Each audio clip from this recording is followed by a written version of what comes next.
By now, all arms of the Soviet military machine were lavishly equipped with advanced weapons. Russian industrial production, free from the disruptive effects of enemy bombing and able to call on vast reserves of labor and strategic materials, could easily replace the Red Army's losses. At the start of 1945, the strength of Soviet forces in the field was over 6 million men, 15,000 combat aircraft, 100,000 artillery pieces, and 12,000 tanks and self-propelled guns.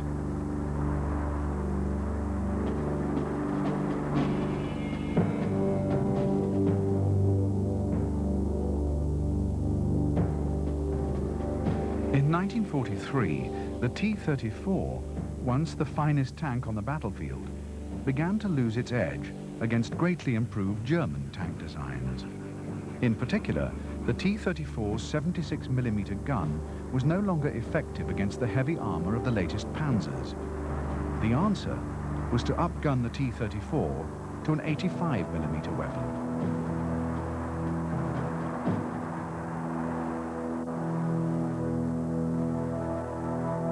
The new gun demanded a new turret, and the resulting design was an efficient three-man unit.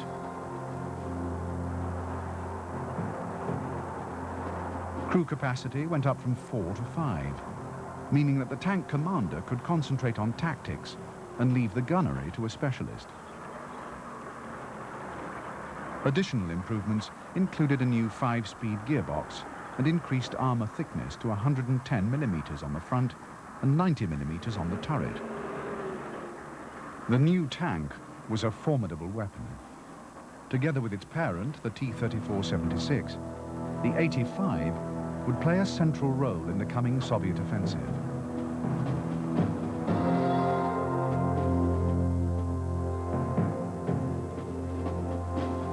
Introduced in February 1944, the Stalin II had been designed to counter the formidable German Panthers and Tigers.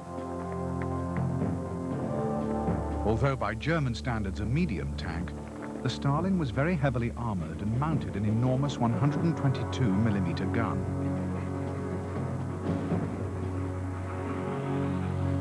In its ability to penetrate armor at medium ranges, the Stalin's gun was in fact little better than the German 75 or 88. And the tank could carry far less ammunition, only 28 rounds. However, when firing high explosive shells against soft targets, the Stalin was extremely effective. In the Berlin street fighting, the Stalin would prove itself all but indestructible.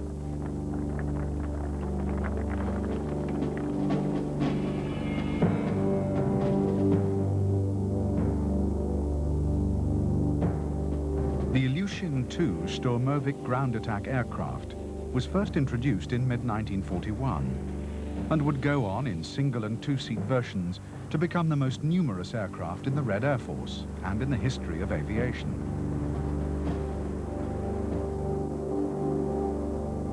Believed by Joseph Stalin to be the single most important weapon possessed by the Soviet Union, the Sturmovik came to symbolize the resurgence of Russian power after the setbacks of 1941. The Sturmovik's capabilities in the ground attack role were due above all to its heavy armor protection. It had a continuous backbone of 7mm armor plate that protected the cockpit, radiators, engine and fuel tanks. The Sturmovik could survive anti-aircraft barrages lethal to any other warplane.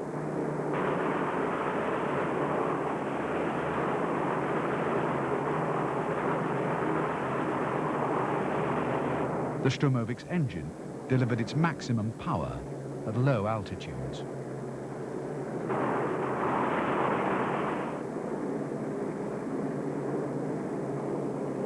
Armed with rockets, bombs, cannon and machine guns, the Sturmovik would play a leading part in the destruction of German armor and lines of communication throughout the final offensive.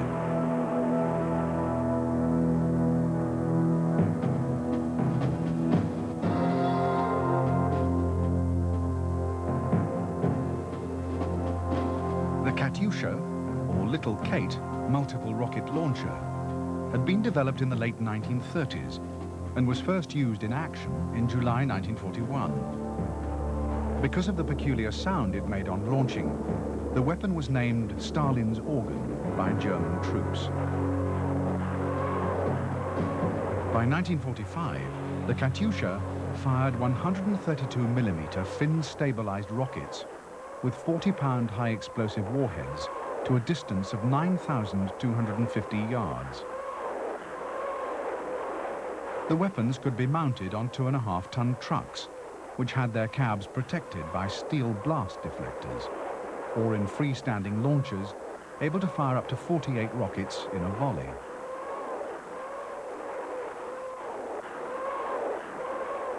To the German infantrymen, the Katyusha was the most feared weapon in the Soviet arsenal.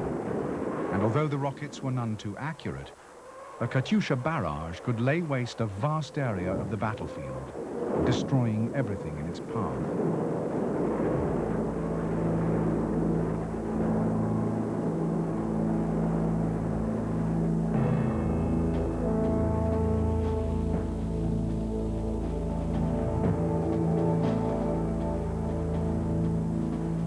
Since the Battle of Stalingrad, the Red Army had changed out of all recognition. Stalin had moved to curb the power of the detested political commissars, and a new generation of competent and dedicated officers and NCOs had risen on their merits to displace party loyalists.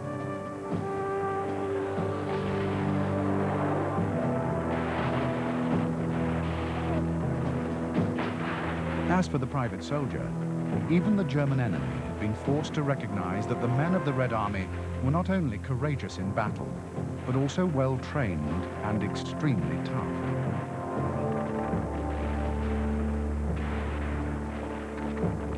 Many infantrymen had walked the 1,000 miles from Stalingrad to the Vistula, while home leave was practically unheard of.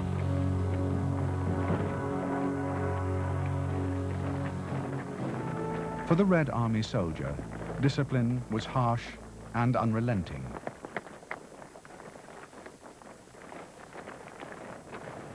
Stalin had said that it took a brave man to be a coward in the Red Army, and tens of thousands had been shot for desertion at Stalingrad alone. It was equally perilous to be incompetent or just plain unlucky, and rank offered no protection.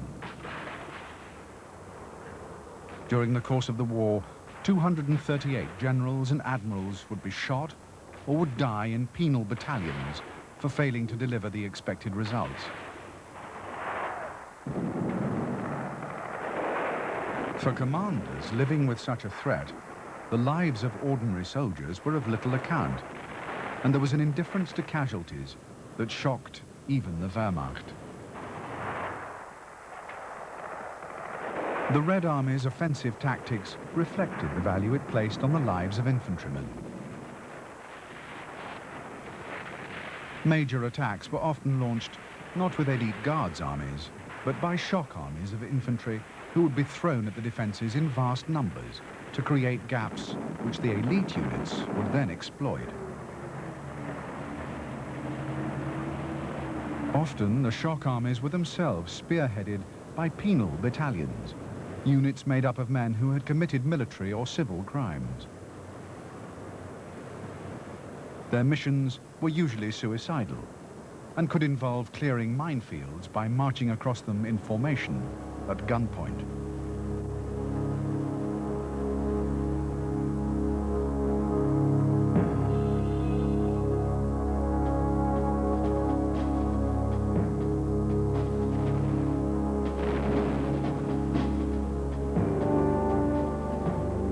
By the end of 1944, the German army was a shadow of the awesome machine that 5 years earlier had unleashed blitzkrieg on an unsuspecting world. In the east, it could still field more than 3 million men, but appalling losses had severely reduced the quality of its fighting formations. At Hitler's insistence, under-strength divisions that should have been merged were retained as independent entities, carrying a heavy burden of administration and logistical support. German industry, in spite of increasing its output of war material to the highest level ever, was failing to keep up with the enemy's production or with German losses, particularly in tanks and aircraft.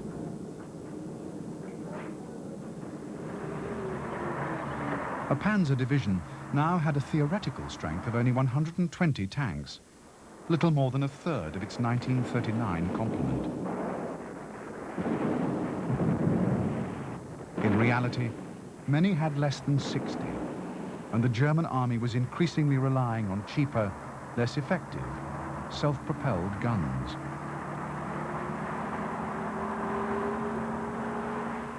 In the air, the Luftwaffe, exhausted from its desperate attempts to stem the tide of Allied air power, had already passed the point of no return. Aircraft production had reached the amazing figure of 40,000 in 1944, but even such a feat could not redress the balance.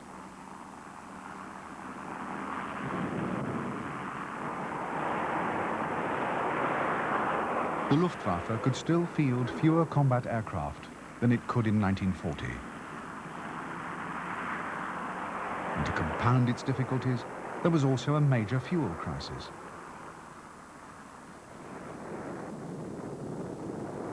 Allied bombers had systematically hammered the German oil industry, and in the coming months, fuel would become the constant preoccupation of every German commander of air or ground forces.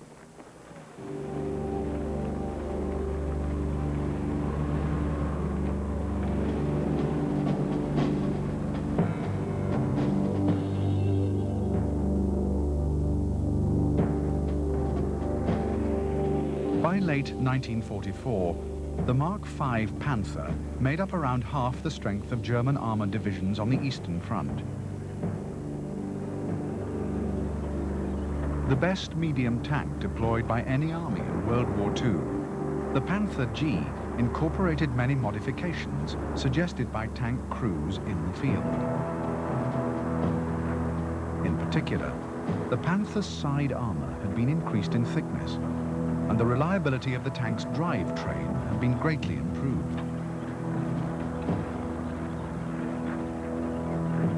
Like earlier models, the Panther G was armed with a supremely well-designed, long-barreled 75mm gun, capable of penetrating 120mm of sloped armor at over 1,000 yards.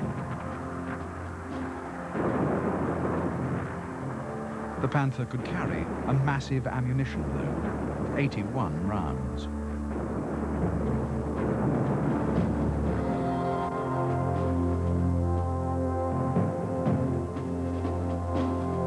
In January 1943, a new Tiger was ordered which would have a turret large enough to mount a longer, more powerful 88mm gun than its predecessor.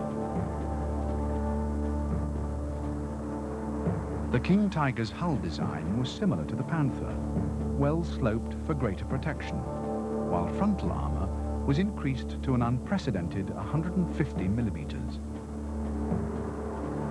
The King Tiger weighed 70 tons and was the heaviest tank to serve in World War II. Delivered to frontline units in June 1944, the new tanks quickly showed they could easily destroy any predecessor. The King Tiger's hull design was similar to the Panther, well sloped for greater protection, while frontal armor was increased to an unprecedented 150mm. The King Tiger weighed 70 tons and was the heaviest tank to serve in World War II. Delivered to frontline units in June 1944, the opponent. In all, 489 King Tigers were built by German scientists long before the war. Although rocket detachments were in service with the German army from 1934, the weapons did not see action until the invasion of the Soviet Union. There, the Nebelwerfer quickly showed itself to be an effective area bombardment weapon with a powerful demoralizing effect on enemy troops. The Nebelwerfer launcher was a simple design of 5 or 6 tubes mounted on a light trailer. The rockets were fired by electrical impulses, and a whole battery could be launched simultaneously. The first launchers fired 15-centimeter projectiles, but later, a more destructive 21-centimeter version was produced in significant numbers.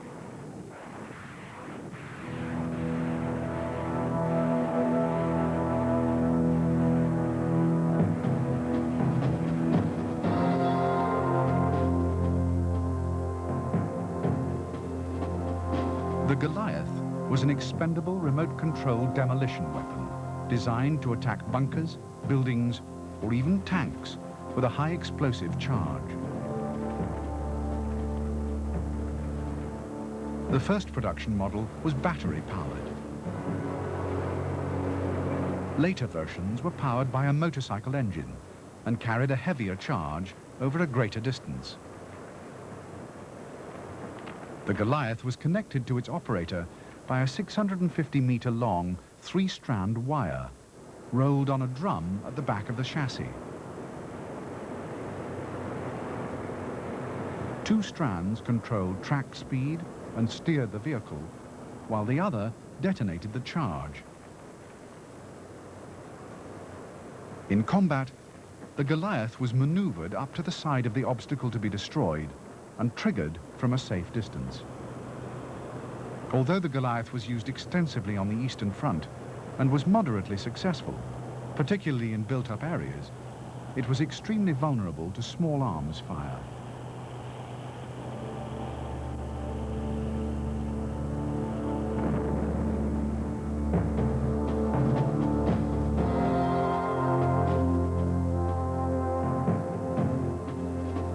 The Panzerfaust was a single-shot, throwaway anti-tank weapon.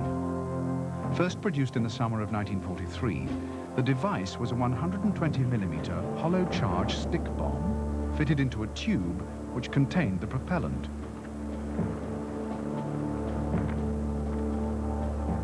The Panzerfaust had a crude sight and trigger arrangement, but at distances of up to 150 meters, it could penetrate the side or rear armor of any existing tank and most frontal armor under the right conditions.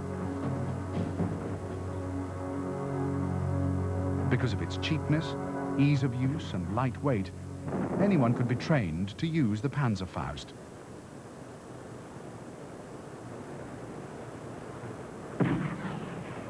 In the Battle of Berlin, Home Guard and Hitler Youth would use the weapon to take a heavy toll of Soviet tanks.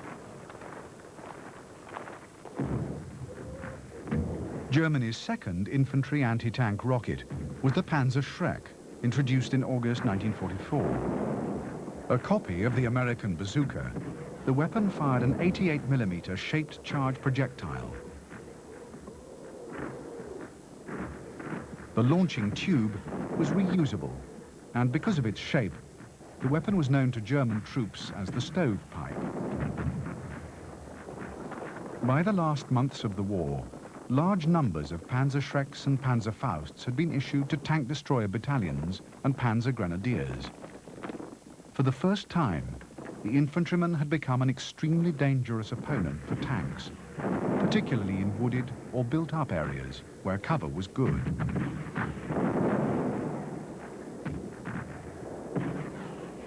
Because both weapons produced quantities of flame and smoke, the position of the user was betrayed at once, and it was vital to change location immediately after firing.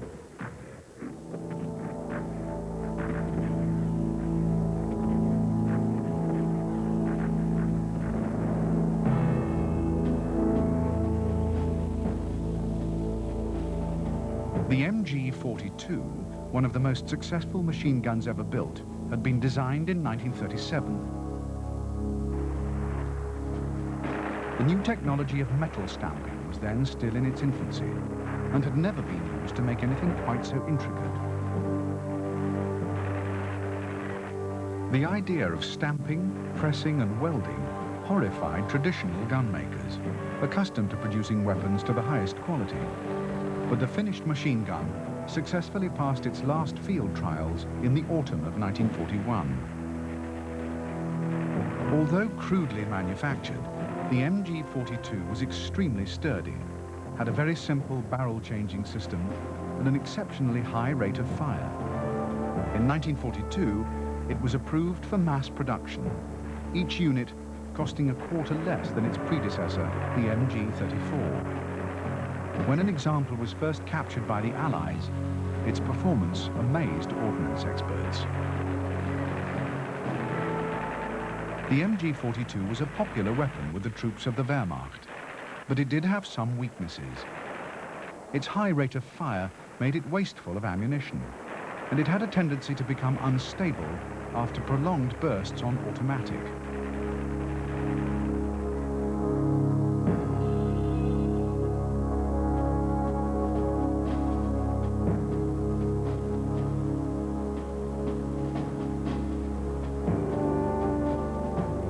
In the last half of 1944, the German armed forces in the East had lost 800,000 men. In the West, another 780,000 had been lost or were isolated.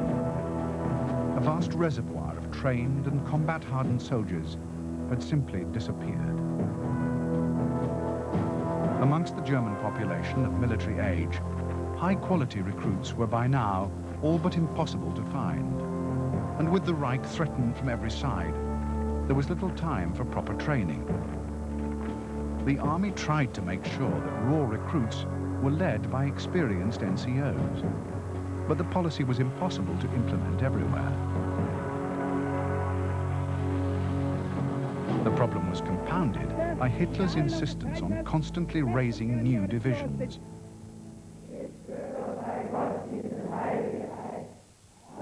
Inexperienced and barely trained formations got the best available equipment, while surviving veteran divisions at the front were badly neglected. Their losses in men and weapons rarely made good.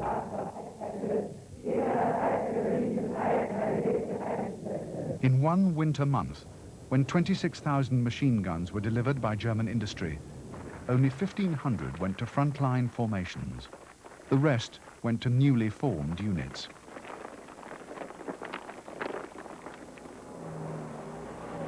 Only the top divisions of the party army, the Waffen-SS, were favored with anything like adequate replacements of men or equipment.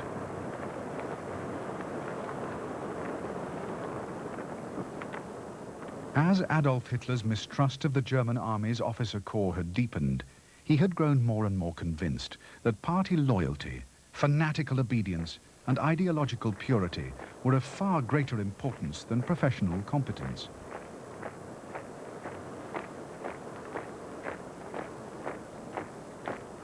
After the bomb plot of July 1944, Hitler had made SS chief Heinrich Himmler commander of the replacement army. Himmler, with virtually no military experience, now controlled all military forces inside Germany and was in charge of the training of all new formations. The ultimate encroachment by the Nazi Party in military affairs came with the raising of the German Home Guard, the Volkssturm. The Volkssturm was to be controlled not by the army, but by the party. Enlistment in the Volkssturm was compulsory for all males between the ages of 16 and 60 not already in military service. Poorly equipped, with little training, and led by men selected for their Nazi credentials, the Volkssturm was expected by Hitler to fight alongside the army. As military units, however, Volkssturm detachments would be largely ineffective, and in the eyes of the regular army, boys and old men thrown heedlessly into battle could only be a tragic and dangerous liability.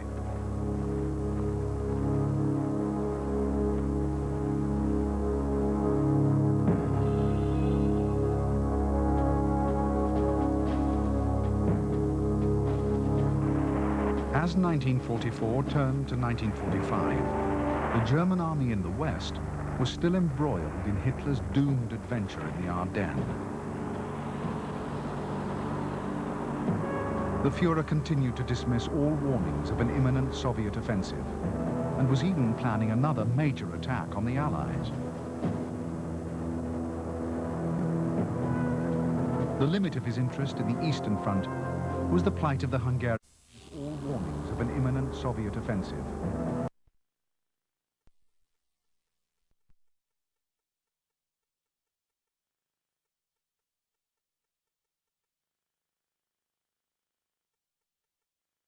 As 1944 turned to 1945, the German army in the West was still embroiled in Hitler's doomed adventure in the Ardennes. The Führer continued to dismiss all warnings of an imminent Soviet offensive and was even planning another major attack on the Allies. The limit of his interest in the Eastern Front was the German army in the West was still embroiled in Hitler's doomed adventure in the Ardennes. The Führer continued to dismiss all warnings of an imminent Soviet offensive and was even planning another major attack on the Allies. The limit of his interest in the Eastern Front was the plight of the Hungarian capital of Budapest, by now surrounded by the Red Army. Obsessed with Hungary's oil fields, Hitler had first designated Budapest as a festum, a fortress to be defended to the last man. And then, to the horror of his high command, he had ordered 2 powerful SS divisions to be stripped from the Eastern reserves and sent south to relieve the city. Meanwhile, along the central sector of the front, far from Budapest and its beleaguered garrison, 200 Soviet divisions were poised to thrust at the very heart of Hitler's Germany.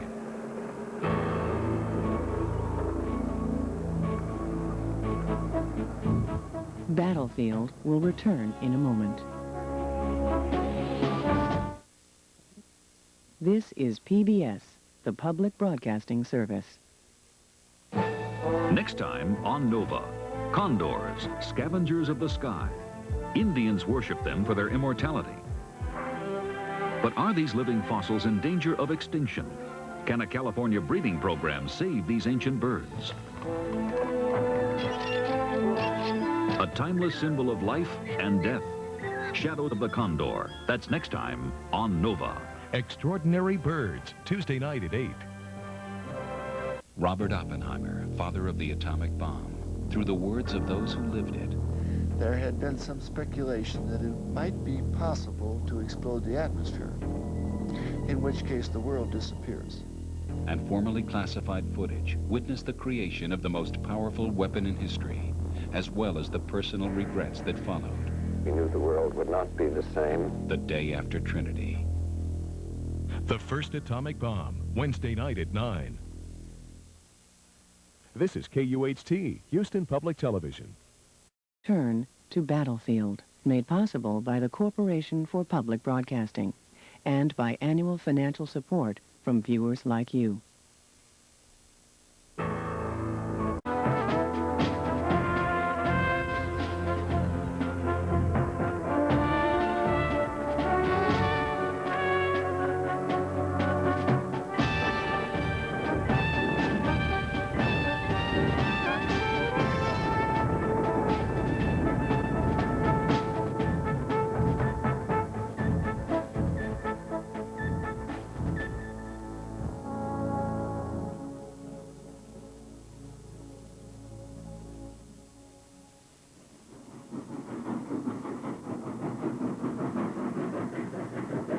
In preparing for its great assault on the German heartland, the Red Army faced formidable obstacles.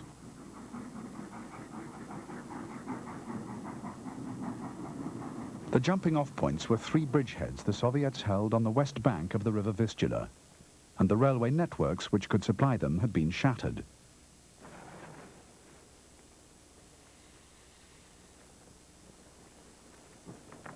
Enormous effort had to be expended, repairing the lines, and in particular, the bridge at Saint-Domier's, from whence